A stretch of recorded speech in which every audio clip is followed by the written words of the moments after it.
My name is Germana Ravanelli. I am a certified clinical hypnotherapist, a mind-body healer, a personal trainer, a nutritional therapist.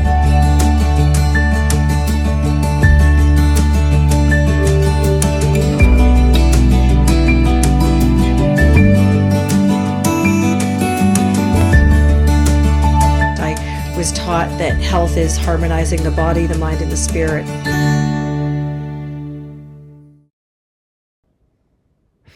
Hello. Thank you so much for opening up this video. My name is Germana Ravanelli. I come to you from Nanaimo, BC, Vancouver Island. I come to you with a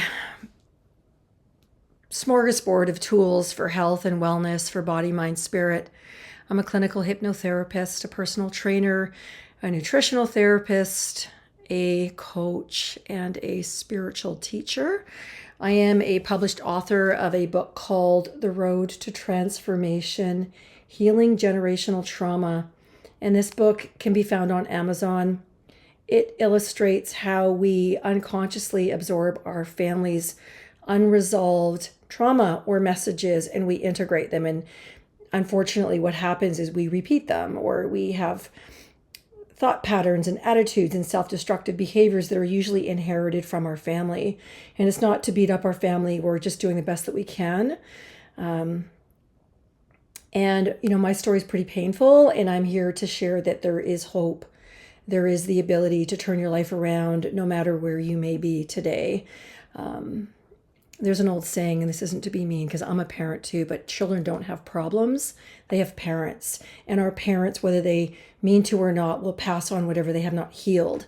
So as we do our work, whatever our work is, we are less likely to cause more damage going forward.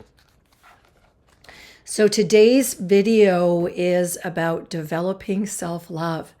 And I think that is probably one of the most powerful practices anyone could ever create or commit to. And the reason I say that is because most of us are trained to want to think, if I can get you to love me, then I'm okay. If I look good enough, then I'm okay. If I have enough toys, then I'm okay. If I can get the attention from somebody else, then I'm okay. But the need for that actually screams, I'm not okay, because underneath it, there's this part of us that is fragmented off or developmentally delayed, or just has a belief system that I must receive energy from other people in order to validate that I have value. And I think we all do it. Children do it. Adults do it. Many people do it their whole life.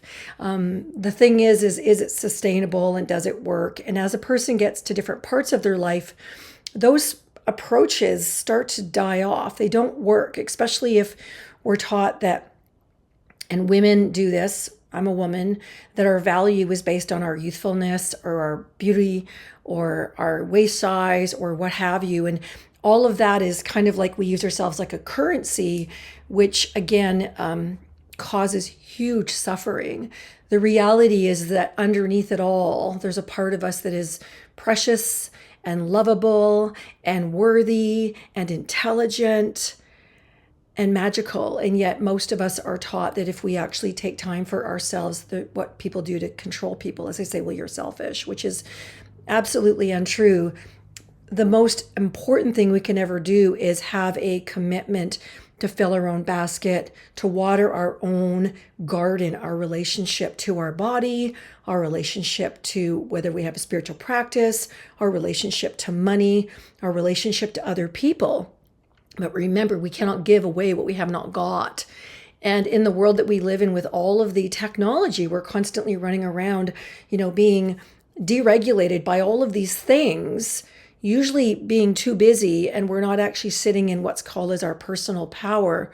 We're jumping like a flea or a dog or something from thing to thing to thing to thing, and we're not actually in our body, we're in our thinking mind. And the mind is good, but we use it way too much, and the mind is usually at the root cause of a lot of our suffering because we listen to it. And unfortunately, it usually has a lot of really untrue information. So how do we develop self-love? Ideally, we start from wherever we're at. And why would we develop self-love? Ultimately, then we actually feel cared for, we feel seen. We're not manipulating other people in order to attempt to feel safe. And that's a really strong thing to say, but most of us don't know how to feel safe. The part of us that's a child, as I love these dolls. If you've seen these dolls, these are called these Russian dolls, and they have all these other dolls inside of them, right? I bought these recently, and I shared with somebody, like, when we're in a healing process, we have the external self, but there's these other layers of us on the inside that want to be cared for and seen and loved. And if we've had to shut off from ourselves, then we don't really know how to attune to ourselves or connect with ourselves or recognize that it's so simple just to go, oh, I'm going to take, 15 minutes to let myself be a kid again, and I'm going to walk outside and do something on the grass, or I'm going to feed the birds, or I'm going to water the flowers. So the why is our life doesn't work if we don't have self-love. And it's not that narcissistic, I'm so amazing and look at me. I mean, that's really a wounded child. It's when we're at home in our own body and in our own company, we're in good company, then guess what? Our cup is filled. We're not going, oh, I need to buy something else or I need to do something else in order to be okay. And it's okay to do those things. I love the question, who is this for? Who is this for? Am I doing this for me? Am I doing this because I want someone to think I'm cool? It's okay to be cool, but if you're doing it strictly for someone else's recognition, you're fighting a game that you can never win, because then you're going to have to keep anting up. Why? Why would we want to love ourselves? Because then our life works. We have better health. We have habits that say, I matter. A part of us wants to be loved, and a part of us knows that we're loved. And yet if we don't kind of find a way to navigate in and say, just for today, or just today, I'm going to give myself, a nice meal, or I'm going to sit down and let my body relax. Those are acts of self-care, which to me is symbolic for self-love. And when would we do this? Believe it or not, the most potent time, any time is good, to imprint the subconscious mind, which is the part of us that carries our parents' messages about whether we're a good girl or a bad girl, or we're stupid, or no one will love us, or we'll never amount to anything, or what have you. All of those messages are wired into the subconscious mind. And that's the part of us that's been recording since conception, what's going on, to all about 8. And that is where we actually learned to believe whether we were good enough, smart enough, whether we had done enough. And those are called subconscious wounds. And, I help people heal those. Having a granular process to show up for yourself on a daily basis is critical. So going back to when, the first thing in the morning is the most important time, because your subconscious is wide open.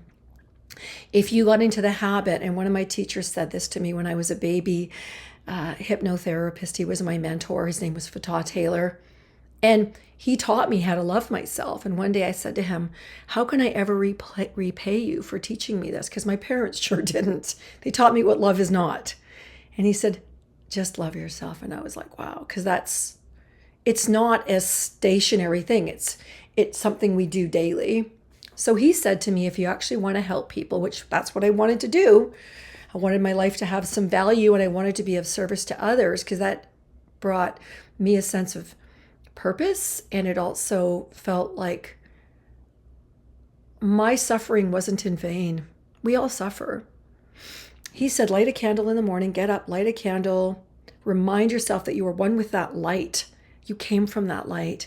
And then he would give me a different practice, whether it was a shamanistic, clearing subconscious core wound practice, which I did for years, or it was yoga, or it was breath work, or I would write in my journal 21 things I'm grateful for. And I wouldn't just do it, I would feel it, like write it down, let myself feel it, and then let it in. And what happens is that raises the vibration inside of us, which is a form of love. And then all of a sudden your cup is full. You're not running around letting the alarm clock or the phone or the texting determine whether you're doing a good enough job.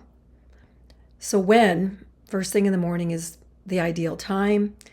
And also, if you need time in the middle of the day and you lay down and you spend 15 minutes with your eyes closed and just putting your hands on your belly and letting your belly rise and fall like a Buddha, that will also get you out of your thinking mind. The mind is what creates most of the problem because it's coming from whatever emotions we've blocked down here. And the moment the emotions come up, the mind goes, I must keep this person busy. I must create a crisis or a conflict or case build against somebody or come up with some criticism so that, it has a job. And I have an unfortunate newsflash is the mind is really, really, really dishonest. And if you get used to asking when your brain pops something, because it will all the time, and you ask yourself, like, what is my brain saying? Like, if you have a feeling, what's the feeling? What's the meaning, or what am I telling myself behind this? Then you'll understand how your subconscious is wired. And these practices are designed to give you tools to get out of being strangled by those messages. So also just before you go to bed, and it's kind of like, when you see a mother nurturing their child, whether it's a brand new child or a middle, whatever it is, and they're holding that child and the child starts to soften and starts to calm. And then that child starts to feel safe. And then that child goes, okay, and off it goes and it just does its thing and it's natural and it's not editing. Well, there's a part of us that needs that too. Just because we're older doesn't mean we don't have those needs. And so how? Meditation is excellent. There's self-hypnosis. There's some of the things I love. I will often listen to something called Yoga Nidra on YouTube. There's a tremendous amount of free videos there. And I'll lay down and I'll let my belly and my body just soften. And it will bring in a sense of calmness. So I'm in my body, which is where your intelligence is, not the mind. And then from there, I can ask my body what brings me joy, and I'll walk around my house and do what I do from a place of feeling cared for and loved, not thinking I have to earn it. So you always want to start with small things. Like one other thing that I'll do is I'll walk in a room and I'll ask, how do I feel when I'm in this room? And that's kind of a feng shui thing. You look and you're like, oh, what does this feel like? And then you can tell how you are being fed or depleted by that environment. So you might just take one room and one thing and clean it up a little bit, remove the clutter, and believe it or not, that will raise your frequency and your vibration, and you'll feel better. And you want to look for where your life has turbulence. If you have chaos or stress, we all do. The world is basically, it's school. We're here on Earth school. And the question is are you learning or are you throwing mud on yourself? And one of the things when you see a situation that you might be part of, that you have created, that is chaotic, you might again ask yourself, number one, is this good for me? And if it's not, see if you can retract, see if you can say, I'm going to forgive myself for my part here, maybe for my part of being frightened. And then just let your body have a symbol, whether it is a symbol of joy, a symbol of, I love the idea of a healing symbol of love. We all deeply crave love, and love is the oxygen of life. And yet, if we can gently bring it into our own life, then we win. And so do other people win, and then we're not hurting them to feel better about ourselves, which a lot of people do that. And that's called a lose-win relationship. They lose, you think you win, but you both lose because now the relationship's damaged. So I'm going to create a few more videos on this topic for this week. And if you feel at all inspired to share, what you find is self-love related, please feel invited to leave that in the comments. I am going to build out this channel. It may take me a few years, but I am here to be someone as a beacon of hope and faith and courage and commitment to create a better life. Because, there's an old saying, pain is inevitable, suffering is optional. We suffer when we don't get our needs met. And we reduce pain when we check what's going on. What is going on and what do I need here? So I'm going to share the image of my book one more time, The Road to Transformation. It is a process. Please feel invited to check this out on Amazon. If you know of anyone that suffers from addiction, abuse, neglect, trauma, narcissistic abuse, self-hatred, addictions with food, with shopping, with being in fear states, please feel invited to share my channel with them. This channel is all about health for the body, the mind, and the spirit. When one is out of balance, we are out of balance. And I want to thank you for your time.